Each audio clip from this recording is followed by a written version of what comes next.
মুখ্যমন্ত্ৰীৰ ভাষ্যৰ পৰা এটা কথা স্পষ্ট হৈ পৰিছে যে তেওঁলোকে পৰ্টেলৰ সাংবাদিকখিনিক আলোচনাৰ বাবে আমন্ত্ৰণ জনাব বিচাৰিছে। তেওঁলোকে অৰ্থাৎ ডিজিটেল জাৰ্নেলিষ্টখিনিয়ে আলোচনাত বহিবলৈ বিচৰা নাই বুলিও কথা প্ৰসংগত মুখ্যমন্ত্ৰীয়ে কালি উল্লেখ কৰে। যদি বিচাৰে যে আমাক ৰেজিষ্ট্ৰেশ্যন কৰক, আমি তেওঁলোকক ৰেজিষ্ট্ৰেশ্যন কৰাৰ কাৰণে ৰাজি আছো, কিন্তু তেওঁলোক নিজেও আগবাঢ়ি অহা নাই।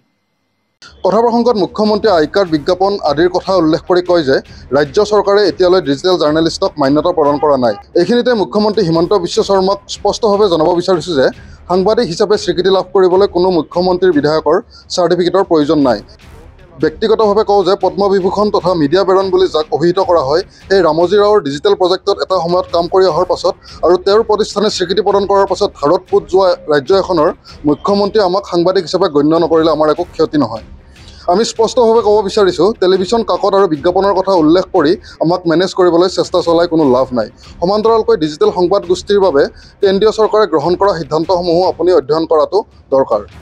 কিছুদিন পূৰ্বে দম্ভালি মাৰি মুখ্যমন্ত্ৰীৰ সভাত ডিজিটেল সাংবাদিকক নিষিদ্ধ কৰা মুখ্যমন্ত্ৰীৰ সংবাদমেলৰ চাহৰ জুতি নল'লেও অসমৰ সাংবাদিকতাৰ ক্ষেত্ৰত একো ক্ষতি নহয়। এতিয়া আহোঁ দিলৱাৰ হুছেইনৰ প্ৰসংগলৈ। ব্যৱসায়ী হিচাপে দিলৱাৰ হুছেইনক গ্ৰেপ্তাৰ কৰিলে আমাৰ ক'বলগীয়া একো নাছিল। প্ৰথম কথা, দিলৱাৰক গ্ৰেপ্তাৰ কৰা হৈছিল বাতৰি সংগ্ৰহ কৰিবলৈ যোৱাৰ পাছত, আৰু সেই বাতৰি য'ত বহু কোটি টকাৰ কেলেংকাৰীৰ অভিযোগ উত্থাপিত হৈছে।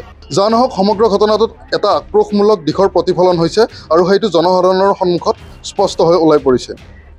আমি আকৌ কৈছোঁ, ব্যৱসায়ী হিচাপে কৰা কিবা অপৰাধৰ বাবে দিলৱাৰ হুছেইনক গ্ৰেপ্তাৰ কৰিলে আমাৰ ক'বলগীয়া একো নাছিল। কিন্তু চৰকাৰ বিৰোধী বাতৰি বন্ধ কৰিবলৈ ভুৱা গোচৰ জাপি দিলে আমাৰ কণ্ঠ ৰুদ্ধ নহয়। আমি আৰক্ষীকো প্ৰশ্ন কৰিব বিচাৰিছোঁ, গণতন্ত্ৰৰ ভাৰসাম্যতা বজাই ৰাখিবলৈ আৰক্ষীৰ ভূমিকা কি হ'ব লাগে আৰু কি কৰি আছে। কিন্তু পলিটিকেল হওক বা আন কাৰোবাৰ ইনফ্লুৱেঞ্চত হওক, আৰক্ষীয়ে এনে কাম কৰিছে যদি শীঘ্ৰেই বন্ধ কৰিব লাগে। আমি মুখ্যমন্ত্ৰীক আকৌ কৈছোঁ, সাংবাদিকক সাংবাদিকতাৰ কাম কৰিবলৈ দিয়ক আৰু আপোনাৰ কাম হ'ল চৰকাৰ চলোৱাৰ। আপুনি কৰা ভুলবোৰৰ সমালোচনা শুনাৰ ধৈৰ্য ৰাখক, জেদী মনোভাৱ এৰক আৰু পাৰিলে নিজৰ ভুলবোৰ বিশ্লেষণ কৰক। ধন্যবাদ। তেখেততো পৰ্টেলত কাম কৰে, আৰু পৰ্টেলত কাম কৰা লোকসকলকতো আমি সাংবাদিক বুলি এতিয়ালৈকে আমি সিদ্ধান্ত লোৱাই নাই। অসমত যিসকলে পৰ্টেলত কাম কৰে, লিগেচি মিডিয়া ৰাজ্য চৰকাৰে সাংবাদিকৰ স্বীকৃতি দিয়ে, কিন্তু ইউটিউব চেনেল, পৰ্টেল এইসকলক সাংবাদিকৰ স্বীকৃতি দিয়াৰ বিষয়টো আপোনালোকৰ লগত আমাৰ আলোচনা চলিহে আছে, সিদ্ধান্তটো হোৱাই নাই। আমি কোনো পৰ্টেলক DIPRে সাংবাদিকৰ মৰ্যাদা আজিলৈকে দিয়া নাই।